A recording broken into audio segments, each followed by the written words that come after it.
इस कार्यक्रम के पुण्यार्चक हैं श्री कंवर लाल जी, महावीर प्रसाद जी पाटनी, आर के ग्रुप, मदनगंज, किशनगढ़, राजस्थान।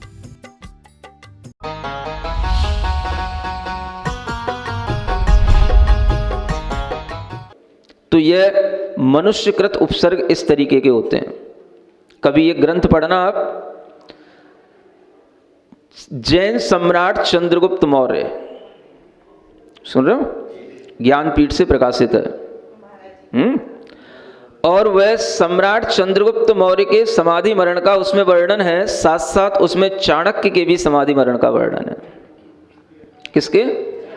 हाँ, जो आप नाटक देखते हो वो सिर्फ नाटक ही होते हैं, उनमें सार्थकता, वास्तविकता कुछ नहीं होती है। अगर आपको वास्तविक इतिहास पढ़ना है तो आप वह जैन सम्राट चंद्रगुप्त मौर्य, एक छोटी सी उपन्यास शैली में किताब लिखी गई है ना। उसमें कोई श्लोक नहीं है, उसमें कोई मतलब वैसी व्याख्याएं नहीं है धर्म की जैसी कि अन्य ग्रंथों में मिलती हैं। जैसे आप साहित्य पढ़ते हैं, उपन्यास पढ़ते हैं, उस शैली में लिखा गया है, ताकि आपको रुचिकर लगे और आप उस पूरे के पूरे कथानक को ढंग से पढ़ करके आपके लिए मन बने कि ये पढ़ना है, ये पढ़ना है, आगे भी पढ़ना है। और इस तरह से आपको उसमें दोनों के बारे में मिलेगा, चंद्रगुप्त मौर्य के बारे में भी और चाणक्य के बारे में, है ना। है तो अन्य भी ग्रंथों में, लेकिन वो ग्रंथ ही आप खोजते रह जाओगे, वो कहीं मिलेंगे नहीं मिलेंगे। लेकिन उस छोटी सी किताब में सब कुछ आपको मिलेगा। आपको दिखेगा कि चाणक्य के ऊपर भी उपसर्ग किया गया। उनके भी अपने शिष्य थे, मुनि बने वो, और उन्हें एक स्थान पर रोका गया, जहां वो रुके वहां पर उनको रुकने के लिए मना किया गया, लेकिन वो वहीं पर रुके और उसके बावजूद भी रुकने के बाद उनके ऊपर उपसर्ग हुआ।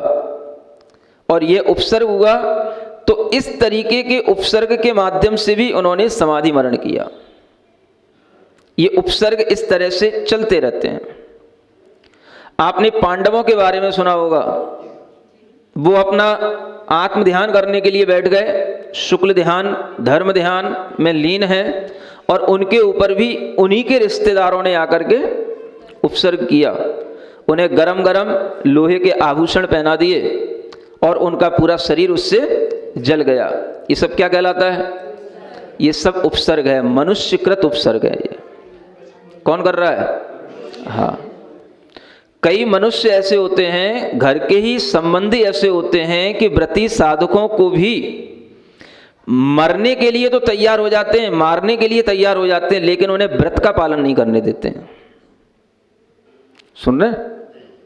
इतने बड़े बड़े लोग होते हैं, इन्हें क्या कहा जाएगा? संबंधी कहा जाए, रिश्तेदार कहा जाए, स्नेही कहा जाए कि दुश्मन कहा जाए? बताओ। हैं? ऐसे भी अनेक रिश्तेदार हैं, ऐसे भी अनेक संबंधी होते हैं जो व्रत पालन करोगे तो आपके लिए परेशान करेंगे। किसी भी तरह की आप जो है कोई धर्म आराधना करोगे तो आपको परेशान करेंगे। और अगर आप परेशान होते होते भी समाधि मरण कर रहे हो तो उसके लिए भी परेशान करेंगे। आपको व्रत नहीं लेना। कई ऐसे भी लोग हुए हैं जिन्होंने अपने संबंधियों के भय में आकर के समाधि मरण ले लिया, क्योंकि ये मुझे बार बार व्रत छुड़ा देता है, ये मुझे बार बार जो है बहुत तरीके से परेशान करता है, तो उसके कारण से भी कई लोगों ने समाधि मरण लिए। तो समझो आप, समाधि मरण लेते समय पर भी अनेक तरह के उपसर्ग होते हैं, क्योंकि जो स्नेही लोग हैं वो जो इस चीज को नहीं जानते हैं, उन्हें इससे मतलब है ही नहीं कि आप अपनी आत्मा का कल्याण कर रहे हैं। उन्हें क्या दिख रहा है? आप हमारे साथ, हमारे जैसे हो, हमारे साथ रहे हो, हमारे साथ बड़े हुए हो, तो आप हमारे ही तरीके से चलो। समझ आ रहा है? हमारी बात मानो और उनके स्नेह में आकर के आप व्रत छोड़ दो तो वो खुश हैं। किसी भी तरह का धर्म मत निभाओ तो वो खुश हैं, और अगर आप उनके साथ में रह करके धर्म निभाओगे, व्रत करोगे, तो वो रुष्ट हैं, वो आपसे नाराज हैं, आपके लिए परेशान करने को तैयार हैं। अब आप समझें वो आपके कितने हितैषी हैं। उन्हीं के साथ आपको रहना भी है और उन्हीं के साथ रहते हुए इस तरह से उनके उपद्रव को भी कभी कभी सहन करना पड़ जाता है। और इस तरह का जो उपद्रव सहन कर लेते हैं तो वह बहुत ज़्यादा व्रतों में दृढ़ व्यक्ति होते हैं, जो व्रतों को नहीं छोड़ते हैं लेकिन सब तरीके के उपद्रव सहन कर लेते हैं। उसे कहते हैं व्रत की दृढ़ता। और ऐसे भी कथानक बहुत सारे हैं। तो आप जानें कि मनुष्यकृत भी उपसर्ग हुआ करते हैं। जैसे मनुष्यकृत उपसर्ग होते हैं उसी तरीके से त्रियंचकृत भी उपसर्ग होते हैं। किसके द्वारा? त्रियंचों के द्वारा। सुकमाल मुनि, सुकौशल मुनि, क्या हुआ इनके ऊपर? सयालनी ने खाया, व्याघ्री ने खाया। ये कौन सा उपसर्ग है? ये त्रियंचकृत उपसर्ग है। जैसे ये पहले होते थे आज भी होते हैं। समझ आ रहा है? एक मुनि महाराज थे संघ में, हमारे सही मतलब सहधर्मी, और उनके लिए दीक्षा के मुश्किल से कुछ सालों बाद, 2-4 साल बाद ही एक कुत्ते ने काट लिया। समझ आ रहा है? अमरकंटक की बात है, साथ में रहते थे, एक कुत्ते ने काट लिया। उन्होंने कोई उसका प्रतिकार नहीं किया। जो भी श्रावकों ने ऊपर ऊपर से इलाज किया वो इलाज हो गया, लेकिन उसके जो कीटाणु थे वो अंदर रह गए। और कुछ ही समय बाद, 6 महीने के अंदर ही उनके लिए वह रेबीज के जो अटैक होने थे उस तरीके के सिम्टम्स आने लगे। समझ आ रहा है? और उस समय पर उनकी उम्र कोई ज़्यादा नहीं थी, लेकिन जब इस तरीके से हो गया तो उन्होंने समाधि मरण को स्वीकार कर लिया। कोई हाय तौबा नहीं मचाई और बहुत अच्छा उनका समाधि मरण हुआ। रेबीज के व्यक्ति के लिए जिस तरीके के दौरे आते हैं, पागलपन आता है, जिस तरीके से वह चिल्लाता है, जिस तरीके से वो पानी मांगता है, ऐसा कुछ भी नहीं हुआ और बहुत शांतिपूर्वक उनका समाधि मरण हो गया। ये कहलाता है त्रियंचकृत उपसर्ग होने पर समाधि मरण कर लेना। ऐसे त्रियंचकृत उपसर्ग कभी भी हो सकते हैं, किसी के द्वारा भी, किसी त्रियंच के द्वारा हो सकते हैं। चलते फिरते में भी कभी कोई अटैक हो सकता है, कोई भी किसी भी तरीके का जंगल इत्यादि में भी कहीं पर भी कोई भी पशु आकर के अटैक कर सकता है। कोई भी तरीके का उपद्रव हो जाए, अगर वो लगे कि अब इसका हम प्रतिकार नहीं है, इसमें अब कोई बचाव नहीं है, कोई उपाय नहीं है, तो फिर उसके लिए एक ही तरीका रह जाता है कि वो धर्म के लिए अपना शरीर छोड़ दे। वो धर्म के लिए छोड़ रहा है और वो छोड़ना भी इसलिए कहा जा रहा है कि तुम अपनी मानसिकता बना लो। नहीं भी छोड़ोगे तो वो छूट ही रहा है। जिसका कोई प्रतिकार नहीं, जिसका कोई इलाज नहीं, जिसका कोई वैद्य नहीं, कोई चिकित्सा नहीं, सब देख ली, सब करा ली, कुछ नहीं, अब उसका कोई भी अंत में कुछ भी तरीके का उसका उपाय है ही नहीं। ऐसे जब सिम्टम्स आ जाते हैं और डॉक्टर भी कह देते हैं कि अब इसके लिए कोई उपाय नहीं बचा, तो अब उस समय पर उसके लिए एक ही उपाय रहता है और वो उपाय है धर्म के लिए शरीर को छोड़ देना। अब धर्म के लिए जब वो शरीर छोड़ रहा है तो वो केवल अपने मन से भाव कर रहा है कि मैंने अब शरीर छोड़ दिया, क्योंकि शरीर तो छूटेगा ही। जब किसी तिर्यंच ने शरीर खा लिया या किसी मनुष्य ने शरीर जला दिया तो अब बचा क्या? वो तो मिटना ही है। अब अगर वह अपना मन बस बना ले कि मैंने शरीर त्याग दिया तो हो गई सल्लेखना। समझ आ रहा है? और अगर उसने अपना मन नहीं बनाया तो वो हो गया बाल मरण, बाल मरण हो गया। वो एक सामान्य मरण कहलाया, वो हो गया आर्त ध्यान के साथ में मरण। और जिसने इतना सा मन बना लिया, मरण दोनों का हो रहा है, मरण दोनों का हो रहा है, बचने वाला कोई नहीं है। इस तरीके की स्थिति बनने के बाद में कोई आपको बचा नहीं सकता। लेकिन बस इतनी सी बात है कि आप अपने अंतर आत्मा में आत्मा के लिए कुछ कर रहे हो, शरीर को छोड़ रहे हो, या शरीर से अभी भी अपना आर्त ध्यान कर रहे हो, शरीर से जुड़े हुए हो, शरीर के मोह के कारण से दुखी हो रहे हो। बस इतनी सी बात है। सुन रहे हैं? अंतर समझना है कहाँ है। जो लोग इस अंतर को नहीं समझते वो इस समाधि मरण को कई गलत रूपों में व्याख्यायित करते हैं। आत्महत्या है, अकाल मरण है, ये है, वो है, तमाम तरीके की बातें करते हैं। यहां समझें कि क्या कहा जा रहा है। अकाल मरण भी नहीं है, आत्महत्या भी नहीं है, क्योंकि मरण जब बिल्कुल ही प्रतिकार से रहित हो जाए, निष्प्रतिकार जो शब्द दिया है वो बहुत महत्वपूर्ण है। जब आपके लिए लगे कि अब कोई दूसरा उपाय ही नहीं है, डॉक्टर ने कह ही दिया है, उसके बावजूद भी अगर आपका मन नहीं बने तो यह आपकी उस शरीर के प्रति मोह, और यही मिथ्या बुद्धि, इसी को बोलते हैं मिथ्या दृष्टि जीव। क्योंकि अब तो दिख ही रहा है अंत समय में केवल हमारा शरीर ही हमारे साथ था, वो भी हमसे छूट रहा है, जल रहा है, मिट रहा है, कोई उसके लिए काट रहा है, कोई त्रियंच ने उसको खा लिया है। अब हमारे लिए दिख रहा है कि हमारा बचना संभव नहीं है, तो बस उस समय पर वह जीवात्मा इतना ही भाव करता है कि मैं इस शरीर को स्वयं छोड़ देता हूं। वो तो छूट ही रहा है, लेकिन वो भाव करेगा कि मैं छोड़ दे रहा हूं, तो सल्लेखना मरण होएगा। अगर भाव नहीं करेगा तो तड़पता रहेगा, रोएगा, आर्त ध्यान करेगा, चिल्लाएगा, भीतर से पीड़ित होगा, मोह के कारण से मरेगा, तो उसके लिए दुर्गति होगी। और शांत भाव से, धर्म ध्यान के भाव से अपनी आत्मा में अपने उपयोग को लगाएगा। बस मेरी आत्मा ही शाश्वत है, वही अजर है, वही अमर है, शरीर तो मरण धर्म है ही है। ऐसा विचार करके जो अपने शरीर से मोह हटा लेता है, बस उसके मरण को सल्लेखना मरण कहा जाता है। तो अब आप समझें कि इसमें आत्महत्या कहाँ है। कई लोग इसको इच्छा मृत्यु कहते हैं, शब्द यही है लेकिन उसके गलत तरीके से उपयोग करते हैं।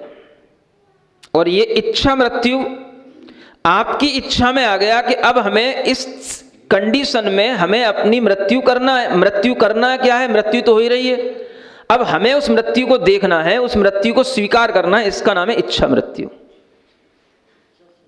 तो यहां तो इच्छा मृत्यु का मतलब यह है जैन दर्शन में कि मृत्यु जब बिल्कुल सामने आई गई हो तो उसमें अपनी इच्छा बना लो, तो इसका नाम है इच्छा मृत्यु। और दूसरे लोग इसकी गलत इंटरप्रिटेशन करते हैं। दुनिया में, विदेशों में भी ये इच्छा मृत्यु शब्द चलता है, समझ आ रहा है? बड़े बड़े कानून बनते हैं इसके लिए, और बड़ी बड़ी संसदों में कानून पास होते हैं, इनके विरोध भी होते हैं। कई देशों में इच्छा मृत्यु का कानून लगा हुआ है, कई देशों में नहीं लगा हुआ है, कई देशों में वैलिड है, कई देशों में नहीं है। वो लोग क्या मानते हैं? इच्छा मृत्यु का मतलब उन्हें ये सब कुछ तो ज्ञान है नहीं, आत्मा का ज्ञान नहीं, आत्मा के गुणों का ज्ञान नहीं, आत्मा और शरीर के विपरीत जो धर्म है उन धर्मों का ज्ञान नहीं। केवल बस मरने की इच्छा जब हो जाए और उस समय पर हम अपनी इच्छा से मर जाएं, इसका नाम इच्छा मृत्यु मानते हैं। समझ में आ रहा है? अब ये कितनी बड़ी बात हो गई, कितनी विपरीत बात हो गई।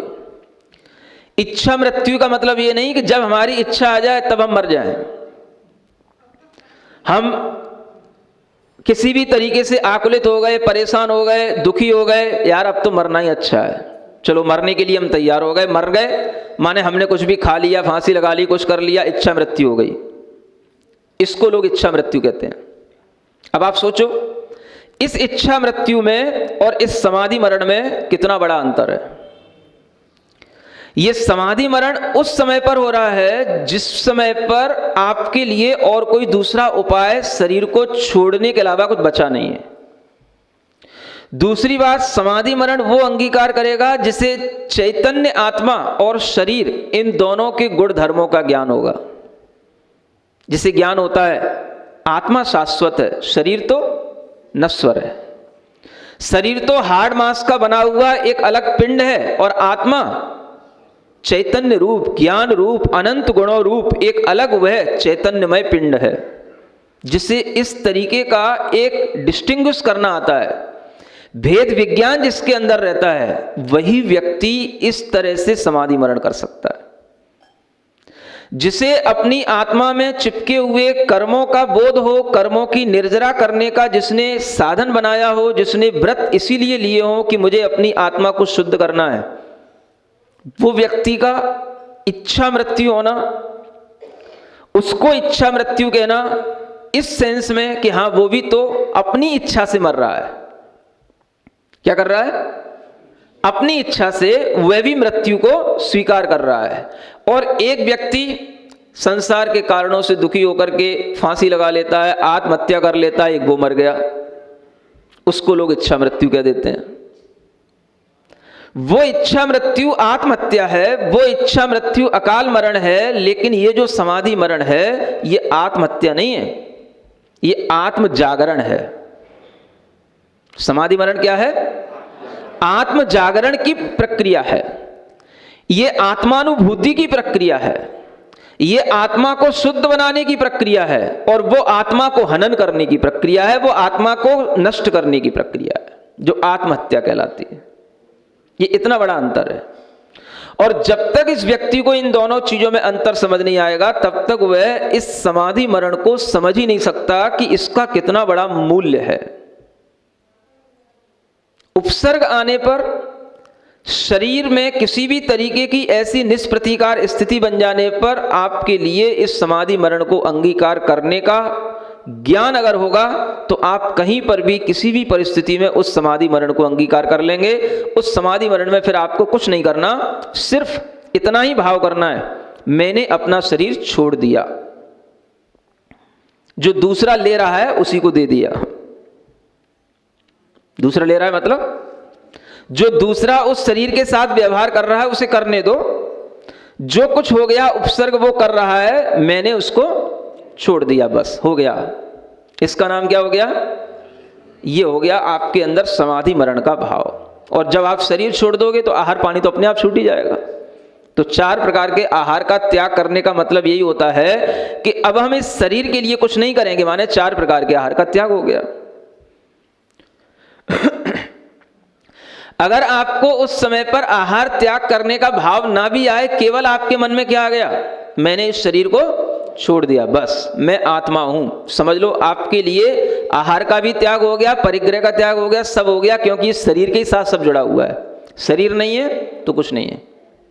तो इतनी बड़ी प्रक्रिया कुछ भी अपनाने की उस समय पर कोई आवश्यकता नहीं, केवल बस शरीर को छोड़ने का भाव, शरीर का त्याग माने सर्वस्व का त्याग हो गया। यह कहलाता है समाधि मरण का भाव। मनुष्यकृत उपसर्ग के द्वारा हो सकता है, त्रियंशकृत उपसर्ग के द्वारा हो सकता है, कुछ प्रकृतिकृत उपसर्ग हो जाते हैं, उनके द्वारा भी ये समाधि मरण लेना पड़ता है। क्या समझे? कहीं पर आप बैठे हैं, अचानक से कोई ऐसा हवा चली, कोई भी चीज आपके ऊपर आकर के गिर गई, छत ही गिर गई, मान लो जिस छत के नीचे बैठे हो, क्या करोगे? थोड़ा सा तो प्राण निकलने में टाइम रहता है, बस उतने में ही नमो अर्यंताड़म करना और कुछ नहीं करना है। उतने ही टाइम बचा है, उससे ज्यादा कोई टाइम बचता नहीं है। समझ आ रहा है? ये हो गया क्या? प्रकृतिगत उपसर्ग। साधु होते हैं, कहीं भी बाहरी कहीं स्थानों पर भी बैठे होते हैं, जंगलों में भी होते हैं, नदी के किनारे भी होते हैं, कभी बाढ़ आ गई, बाढ़ में ही बह जाते हैं। नदी के किनारे हैं, पानी का बहाव तेज आ गया, उसी में बह जाते हैं। कहीं पर्वतों पर बैठे हैं, गुफाओं में बैठे हैं, किसी भी तरीके का कोई प्रकृतिगत उपसर्ग हो जाए तो भी उनके लिए संलेखना लेना है, कोई त्रियंश आ जाए तो भी उसके लिए संलेखना हो जाती है। तो ये सब क्या है? ये प्रकृतिगत उपसर्ग है। बाढ़ आ जाना, पानी का बहाव आ जाना, कोई विशेष रूप से तूफान आ जाना, भूकंप आ जाना, ये सब क्या है? ये प्रकृतिगत उपसर्ग हैं। सुन रहे हो? मुनियों के साथ साधुओं और साधकों के साथ होते हैं ऐसा नहीं है, सबके साथ होते हैं। सब मरते हैं ना, बाढ़ों में भी मरते हैं लोग, भूकंपों में भी मरते हैं, तरह तरह के तूफानों में भी मरते हैं। लेकिन जो नहीं जानते समाधि मरण क्या है, तो सिर्फ मरते ही हैं, समाधि मरण नहीं कर सकते। जिनको ज्ञान होता है वो सामान्य श्रावक भी कर सकता है, व्रती श्रावक भी कर सकता है, और मुनि साधक आर्य का कोई भी इसको कर सकता है, बस ज्ञान होना चाहिए। और ज्ञान आपके लिए इतना ही पर्याप्त है कि उस समय पर बस जब आपको कोई उपचार नहीं बचा तो आप इस शरीर को क्षण भर के लिए जो आपके मन में आए, बस अरिहंत मेरी शरण में है और मैं किसी के शरण में नहीं हूं, इतना सा ही भाव आपके लिए पर्याप्त होगा। बस मैं अरिहंतों की शरण में गया, बस हो गया काम। इससे ज्यादा तो आपके लिए सोचने को टाइम ही नहीं मिलेगा। कुछ ऐसे भी तो कंडीशन आ जाती हैं, जब सिर के ऊपर छत ही गिर पड़ेगी तो क्या करोगे फिर? कितनी देर लगेगी? बस उतनी देर में ये देखना है कि वो हो गया हो, और उतने में ही हो जाना है, बस सब कल्याण ही हो जाना है उतनी देर में ही। तो समझ आ रहा है? अब बस चाहे तो हो कर लो, चाहे चिल्ला लो, और चाहे नमो कर लो, बस इतनी सी बात है। नमो हो गया तो कल्याण हो गया, और ओ हो गया तो वो शरीर गया, तो सामान्य मरण हो गया, बस इतनी सी बात है। समझ आ रहा है? और कभी कभी देवों के द्वारा भी उपसर्ग किए जाते हैं, है ना? ऐसे अनेक कथानक भी पुराण ग्रंथों में लिखे हुए हैं जिनमें देवों के द्वारा भी उपसर्ग किए जाते हैं। कभी आप पढ़ना, संजयंत मुनि का एक बहुत बड़ा उदाहरण है। संजयंत मुनि की कभी आप चरित्र पढ़ना हरिवंश पुराण आदि के माध्यम से। विद्याधर के द्वारा वह एक मतलब बहुत बड़ा उपद्रव किया गया। देवों के द्वारा, विद्याधरों के द्वारा भी इस तरीके से उपद्रव किए जाते हैं कि मुनि को एक स्थान से उठा करके कहीं दूसरे स्थान पर ले जाके पटक देते हैं और वहां पर दूसरे लोगों से उपद्रव करा दिया। समझ आ रहा है? देव लोग भी कुछ कर सकते हैं, क्योंकि वो भी पहले संसार में इसी मनुष्य गति में रहे, बदला लेने के लिए उनके अंदर कोई भी भाव आ सकता है। समझ आ रहा है? अनेक तरीके के ऐसे उपद्रव देवों के द्वारा होते हैं। जैसे कि एक उपद्रव हुआ था, चिलाती पुत्र मुनि की कथा सुनना कभी। हाँ, एक देवी ने जो बिल्कुल राक्षसी व्यंतरी बन गई, उसने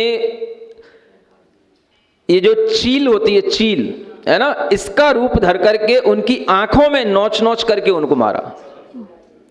समझ आ रहा है ना? आंखों में, मुंह पे बिल्कुल नोच नोच करके, मर्म स्थानों पर नोच नोच करके मारा उस। ये देवकृत उपसर्ग हैं ऐसे। सुन रहे हो? कहां तक भागोगे दुनिया में? एक बार तो सबको बदला चुका लेने के लिए छोड़ देना पड़ता भैया। एक बार बदला चुका ले आदमी, एक बार आदमी के मन में किसी भी तरीके से अपन फुर्सत हो जाए। समझ आ रहा है ना? तो ऐसा मन बना करके ये उपसर्ग साधक सहन करते हैं, क्योंकि कभी ना कभी इन कर्मों के फल से हमें इस तरीके की आपत्तियों से गुजरना ही पड़ेगा। जिसके साथ जो हो गया है वो अपना बदला तो लेगा। तो उसके लिए बस यही है, समता भाव रख करके उस शांत भाव से शरीर को छोड़ने का मन बनाना। ये कहलाता है निष्प्रतीकार उपसर्ग होने पर समाधि मरण धारण करना। सुन रहे? ये पहला पॉइंट है। दूसरा क्या है? उपसर्गे दुर्भिक्षे। दूसरा शब्द क्या दिया? दुर्भिक्ष। दुर्भिक्ष जानते हो? कुछ नहीं जानते। सब सुख के काल में जी रहे हैं। भले ही कहने के लिए पंचम काल है, लेकिन महाराज सब मजे चल रहे हैं। आपकी कृपा से सब मजे हैं। समझ आ रहा है? हाँ हाँ, खूब खाने पीने को मिल रहा है, खूब बढ़िया डोलने को मिल रहा है, घूमने को मिल रहा है। बस महाराज ऐसी कृपा बनाए रखो। जब समय आता है तो किसी भी तरीके के पुण्य कृपाएं भी काम नहीं आती हैं। ऐसे विपरीत समय भी आते हैं। इसे बोलते हैं दुर्भिक्ष का समय। सुन रहे हैं? दुर्भिक्ष का ये समय आता है तब इस तरीके से अकाल पड़ता है कि अन्न की कमी हो जाती है। फसलें सारी की सारी नष्ट हो जाती हैं। जो भी खाद्यान्न कहीं पर भी स्टोरों में, कोल्ड स्टोर जो भरे रहते हैं, सब धीरे धीरे खाली होने लग जाते हैं। आदमी को भूख के कारण से तड़फना होता है, खाने पीने को नहीं मिलता। उस तरह की कंडीशन को दुर्भिक्ष कहा जाता है। सुन रहे हैं? आपने भी देखा नहीं होगा, लेकिन इतिहास पढ़ेंगे तो आपको ये सब कुछ देखने को मिलेगा। और बहुत दूर की बात नहीं, अभी स्वतंत्रता के बाद भी एक अकाल पड़ा है, जब डॉक्टर राजेंद्र प्रसाद मुखर्जी नहीं, डॉक्टर राजेंद्र प्रसाद राष्ट्रपति थे। समझ आ रहा है ना। उस समय पर भी अकाल की स्थिति पड़ गई थी। हो सकता है वो किसी बंगाल आदि के एरिया में ज़्यादा पड़ी हो, इधर कम हो, लेकिन ऐसी अकाल की स्थिति पड़ गई थी कि उस समय पर उन राष्ट्रपति महोदय ने, समझ में आ रहा है, एक ऐलान किया था। सबसे पहले उन्होंने अपने लिए किया था कि मैं दिन में केवल एक बार भोजन करूंगा। समझ में आ रहा है, दिन में मैं केवल एक बार भोजन करूंगा। किस लिए? क्योंकि भोजन की कमी पड़ रही है। तो उनका यह ऐलान इसलिए था कि सभी लोग भोजन कम करें, दिन भर ना करें, केवल एक बार भोजन करके काम चलाएं, जैसे मुनि महाराज करते हैं। समझ आ रहा है? ये क्या है? ये अकाल के समय थे और उस समय पर इस तरीके से उन्होंने उस अकाल के समय को निकाला। इस तरीके की कंडीशनें आती रहती हैं। जब आप चंद्रगुप्त मौर्य की कहानी सुनेंगे तो उसमें भी आपको ये मिलेगा कि 12 वर्ष का एक दुर्भिक्ष काल पड़ा, अकाल पड़ा। कितने वर्ष का? 12 वर्ष का। 12 वर्ष बहुत होते हैं। ये तो छोटा मोटा था जो बता रहा था मैं, भारत में जो पहले हुआ था। जब 12 वर्ष का अकाल पड़ा तो वह अकाल भी इतिहास में प्रसिद्ध है, कोई विदेशों में नहीं। उज्जैन में पूरा वह संघ था आचार्य भद्रबाहु महाराज का, और उसमें 24,000 मुनि उनके साथ में थे। और इतना बड़ा संघ जो है उज्जैन में ठहरा हुआ था। और उस समय पर इस पूरे मालवा प्रांत का, ये मालवा कहलाता है, और इधर के पूरे मतलब प्रदेशों का, प्रांतों का एक राजा था, वो राजा चंद्रगुप्त मौर्य था। और उसी समय पर यह अकाल पड़ा था, दुर्भिक्ष पड़ा था। समझ में आ रहा है? जब उन्हें किसी भी तरीके के निमित्त ज्ञान से समझ में आ गया कि यहां पर अकाल पड़ेगा, वो ये उत्तर भारत का छोड़ करके वो दक्षिण भारत चले गए। और कुछ साधु यहां पर रह गए। वो रह गए वो साधु जिन्होंने उन आचार्य की बात नहीं मानी, जो आ गए श्रावक के कहने में। किसके कहने में? श्रावक के कहने में। कैसे आ गए? अरे महाराज, आप कहाँ इतनी दूर जाओगे, कहाँ ये हमें छोड़ के जाओगे, फिर कब आओगे? आपके लिए पूरे सब तरीके की आपकी चर्या की, आहार आदि व्यवस्था की मेरे पास में सब तरीके की सामग्री है, 12 वर्ष तक के लिए भरा पड़ा है। समझ आ रहा है? ऐसे श्रावकों के कहने में जो महाराज आ गए वो रुक गए, और जो रुके उनमें बहुत से भ्रष्ट हो गए। समझ आ रहा है? इसलिए भ्रष्ट हो गए क्योंकि उन जिन श्रावकों ने अपने लिए रोका था, उनके ही घर में कुछ नहीं बच रहा था। चारों तरफ लूटमाट पड़ी है। कहीं पर भी किसी को कुछ भी अन्न दिखाई देता है, कोई भी मारने को तैयार हो जाता है, उससे छीनना झपटी इतनी कि किसी के लिए कुछ भी नहीं रह रहा है। और उस स्थिति में साधु को आहार कराने की व्यवस्था, तो कईयों ने तो सल्लेखना ले ली, कईयों ने मार्ग बदल लिया, कईयों ने हाथ में लाठी ले ली, हाथ में कई तरीके के उपकरण ले लिए, और कई तरीके से उन्होंने अपने वस्त्र आदि पहन करके अपना गुजारा किया। और वह जो उस समय पर विकृति आई वो आज तक चल रही है। समझ आ रहा है? ये किसकी विकृति है? ये उस दुर्भिक्ष की विकृति है जो 12 वर्ष का अकाल पड़ा था। समझ आ रहा है? दिगंबरत्व का ह्रास सबसे पहले अगर हुआ है तो सबसे पहले उसी समय पर हुआ, भगवान महावीर स्वामी के बाद में। जो दिगंबरत्व टूटा, अनेक तरीके के साधुओं के मतभेदों में, अनेक तरीके के पंथों में विभाजित हुआ, ये सबसे पहले यहीं से शुरू हुआ। क्योंकि किसी ने तो सल्लेखना धारण कर ली, उन्होंने तो अपना जीवन पूरा कर लिया, लेकिन जिन्होंने नहीं किया उन्होंने तरह तरह के फिर मार्ग बनाए, रास्ते बनाए, शास्त्र बनाए, तरह तरह के अपने पंथ बनाए, और फिर वो चलने लगे। तो चलने तो इसलिए लग जाते हैं कि हर साधु के साथ में कुछ ना कुछ श्रावक हो ही जाते हैं। जब साधु श्रावक का साथ दे रहा है तो श्रावक भी फिर साधु का साथ देता है। जिनके कहने से रुके थे उनके भंडारे खत्म हो गए, उनकी कोल्ड स्टोर, उनकी फैक्ट्रियां सब खत्म हो गई, तो कुछ ना कुछ तो फिर जब साधु कहेगा तो श्रावक वैसा मानेगा। तो उस तरीके से ये पंथ अलग तरीके से बन गए। तो ये दुर्भिक्ष होता है। उस दुर्भिक्ष में भी क्या लेना पड़ता है? जिनके लिए व्रतों का पालन करना होता है वो दुर्भिक्ष में भी समाधि मरण अंगीकार करते हैं। नहीं प्रतिकार अगर हो जाए, इसका कोई प्रतिकार नहीं है, तो अपने व्रतों को नहीं छोड़ना है। आहार चर्या जिस तरीके से होनी है वही होनी है, ऐसा नहीं कि सामान्य व्यक्ति की तरह अब दुर्भिक्ष आ गया तो क्या करें, जैसे मिले वैसे खा लो, वैसे मिले वैसे कर लो। समझ आ रहा? ये जिन्होंने नहीं किया उनके लिए ये समाधि मरण हुआ। तो उस समाधि मरण के लिए आचार्य कहते हैं अगर दुर्भिक्ष आ जाए जिसमें कोई प्रतिकार ना कर पाओ तो उसमें भी समाधि मरण करना ही योग्य है, वही उचित है। मार्ग से भ्रष्ट होना उचित नहीं है। जरसी, तीसरी कंडीशन क्या दी जा रही है? जरा। जरा माने बुढ़ापा। बुढ़ापा भी निष्प्रतिकार होता है और बुढ़ापे में भी हो सकता है कुछ प्रतिकार कर लिया जाए। दोनों चीजें हैं। अगर प्रतिकार करते बने तब तक प्रतिकार करते रहो। अगर प्रतिकार आपको लगे कि अब इस बुढ़ापे का कोई प्रतिकार नहीं हो सकता है तो फिर समाधि मरण अंगीकार करो। इसके साथ भी कंडीशन जोड़ी जा सकती है। बुढ़ापे का क्या प्रतिकार महाराज? अब प्रतिकार जब तक करते बने तब तक करो। आपके लिए सफेद बाल हो रहे हैं, आप खिजाब लगाते रहो, डाई करते रहो, करो। कब तक प्रतिकार करोगे? दांत गिर गए, दूसरे लगवा लो। आंतें भी गल गई, दूसरी बदलवा लो। करो जब तक प्रतिकार कर सको। और जब आपको लग जाए, समझ आ रहा है? अब ये तो तुम्हारे लिए ही है ना।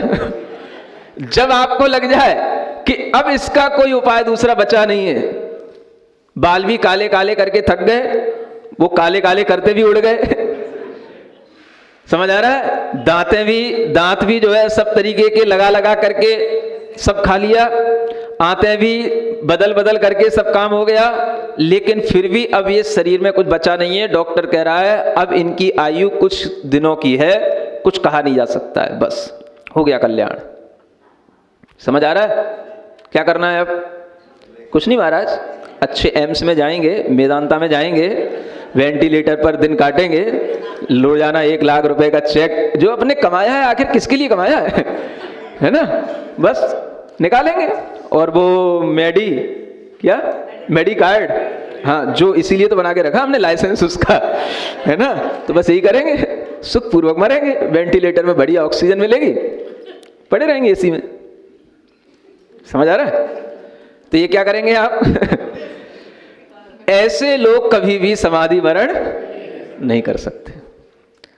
जब ये इस तरीके से हो जाए कि ये बुढ़ापा अब किसी भी तरीके से हमसे बचने वाला नहीं है, या हम इस बुढ़ापे का अब कोई प्रतिकार नहीं कर सकते हैं, अब डॉक्टर ने भी कह दिया है कि इसका कुछ भी प्रतिकार नहीं है, तो उस बुढ़ापे की उस कंडीशन को देख करके भी समाधि मरण लिया जाता है। समझ आ रहा है? और डॉक्टर क्या कहेगा बुढ़ापे के लिए? बुढ़ापा तो खुद अपने को समझ में आएगा, है? बुढ़ापे में जब खुद अपने से चलना फिरना ना हो, धीरे धीरे जब अपनी ही इतनी शिथिलता आ जाए कि अपनी क्रियाएं ही अपने से नहीं हो रही हो, फिर क्या करना पड़े? कब तक अपाहिज होकर के, कब तक पराश्रित होकर के सांसें लेते रहोगे? उसके लिए उस समय पर सबसे अच्छा उपाय होता है कि अब ये शरीर हमारा बिल्कुल जीर्ण हो रहा है, अब इस घर को बदल देना है। समझ आ रहा है? दीवारें गिर गई हैं, किला ढह गया है, अब इसको क्या करना है? इसमें से बच के बाहर निकलना है, नहीं तो इसी में पिछ जाऊंगा तो मर जाऊंगा, कुछ नहीं मिलेगा मेरे को। क्या समझ आ रहा है? ऐसा बुढ़ापा जब समझ में आने लग जाए, ऐसे भी बुढ़ापे होते हैं, नहीं समझ आ रहा है, जिसमें बिल्कुल पराश्रित हो जाता है आदमी, बिल्कुल सांसें गिन रहा होता है, लेकिन फिर भी दवाइयों के आश्रित इतना जीता रहता है। दवाइयों पर विश्वास है, वैद्यों पर विश्वास है। महाराज डॉक्टर ने कह दिया रात में दवाई खानी पड़ेगी क्योंकि डायबिटीज भी है, ब्लड प्रेशर भी है, कर लो ठीक सब डायबिटीज और ब्लड प्रेशर, खा लो डॉक्टरों की दवाइयाँ। कभी भी भूख लग जाती है, डॉक्टर ने कह दिया है भूखे नहीं रखना है, प्यासे नहीं रखना है, भले ही मुंह में 1 गिलास पानी नहीं जा रहा है, लेकिन 1-1 चम्मच भी जब भी मांगे तो रात में भी देना है। ऐसा व्यक्ति जो शरीर के प्रति इतना आसक्त है, लाचार है, बेचारा है, वो कभी भी समाधि मरण के योग्य नहीं होता है। जिसमें हिम्मत होती है वो सोचता है अरे इन चम्मचों से, इन छोटी छोटी अब गिलसियों के पानी पीने से कितने दिन चलूंगा मैं, हैं? जब लोटे लोटे दूध पिया करता था, अब इन गिलसियों पे आ गया और इन जो है चम्मचों के पानी पे आ गया, अभी मेरी बुद्धि चल रही है, अभी तो मुझे इतना तो अब तो विचार कर लेना है कि अब तो इस शरीर को छोड़ने का विचार करना है। क्या मतलब, दिन में खा करके, दिन में ही पी करके जितना चल जाए ठीक है, कम से कम इतना तो कर ले कि रात में नहीं खाना, रात में नहीं पीना, रात में दवाई भी नहीं लेना, मरूं तो मर जाऊं कोई दिक्कत नहीं। और घिसट घिसट के 2-4 दिन ज्यादा जी भी लिया, 2 महीने भी ज्यादा जी लिया तो क्या जी लेगा। ऐसा बुढ़ापा जब आ जाए तो उस आदमी को ऐसा ज्ञान दिया जाए, तब उसके लिए समाधि मरण की भावना बन सकती है। और जो बेटे अंतिम समय तक दादाजी को वेंटिलेटर पर, इंजेक्शनों पर, ऑक्सीजनों पर लगाए रखते हैं, उन बेटों को भी कुछ ज्ञान नहीं होता, तो ऐसे उन बेटों के मोह में, अथवा जो पिता हैं या दादा हैं उन्हें भी कुछ ज्ञान नहीं होता, तो दोनों तरफ से जब ये अज्ञानता चलती है तो इस जीवात्मा का मरण, इसको मिथ्या दृष्टि जीव का बाल बाल मरण कहा जाता है, जो संसार का कारण बना रहता है, वो चलता रहता है, कुछ नहीं करना होता है। अंत समय में सिर्फ इतना ही कि कुछ उसके लिए संयम के भाव, जब तक उसकी बुद्धि सही चल रही है उसके अंदर थोड़ा सा ले आओ। रात्रि का कम से कम पानी छुड़ा दो, रात्रि के भोजन का त्याग हो जाए, रात्रि में कुछ भी उसे ना देना पड़े, इतना कर लो। और सुबह शाम संयम के साथ बस केवल 2 बार उसको थोड़ी सी पानी या दवाई जो देनी है बस उतनी दो, उतने से जितना चल जाए वो ठीक है। अगर इतना भी हो जाए तो भी कुछ वह समाधि मरण के निकट हो जाएगा, इतना भी नहीं हो पाता। मोह बहुओं का, बेटों का, पोतों का, ऐसा लगता है कि जैसे कि उस मोह के कारण से हम तो दादा को बचा रहे हैं, हम तो दादा को जिला रहे हैं, उन्हें ये पता कहां है कि दादा को और मार रहे हैं। जन्म जन्म तक ऐसे ही मारते रहेंगे मोह में। समझ आ रहा है? बुरा तो नहीं लग रहा? नहीं, पूछ लेना पड़ता है। सब दादा भी बैठे हैं, बच्चे भी बैठे हैं, बहुएं भी बैठी हैं, तो ये सबका मोह रहता है। इसलिए कई बार तो किसी के लिए कुछ भाव बनता नहीं, और कई बार भाव बनता है तो घर के दूसरे लोग उस भाव को बिगाड़ देते हैं, मिटा देते हैं। तुझे इसकी पड़ी है, कुछ एक स्टेटस बन जाता है। समझ आ रहा है? अब क्या स्टेटस बना हुआ है? तुमने पिताजी का इलाज नहीं कराया। समझ आ रहा है? अब उसे दिख रहा है कि पिताजी का कोई इलाज है नहीं है, डॉक्टर कह रहा है ले जाओ, लेकिन घर पे ले आए, अरे दूसरे हॉस्पिटल में ले जाते, उसने मना कर दिया तो दूसरी जगह और ले जाते, यूएस ले जाते, जापान ले जाते। जब तक उसका पूरा का पूरा, समझ आ रहा है, इधर पैसा रोजाना जब तक लाखों बर्बाद ना हो, तब तक वो स्टेटस के अनुसार हमने पिताजी की सेवा की, ये बनता ही नहीं।